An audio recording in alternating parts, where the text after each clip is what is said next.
Here I have OUKITEL WP23, and today I'm going to show you how to insert SIM card and SD card into this device.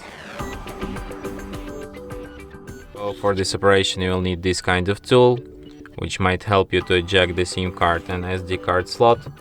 So slot is located underneath the covering here. You can remove it like this, but you can also use this tool. Quite helpful. So what you have to do next is to put this tool inside this hole next to the slot, slightly press it. Okay, then it pops out. Now using this tool you eject this slot and it's out.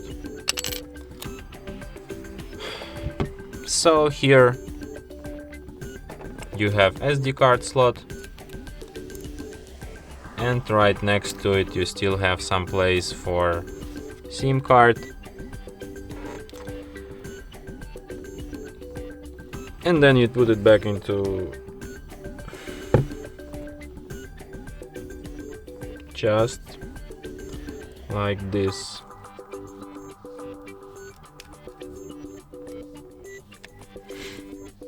Okay, so as you can see, it immediately requires PIN code to my SIM card, which is the proof that SIM card is detected. So let's enter it. And there's also notification. Okay, so let's just go to the storage section, and here you can see this SD card section appeared, which proved that SD card is also detected. And that's it. Thanks for watching. If you find this tutorial useful, don't forget to hit that like button and subscribe to our channel.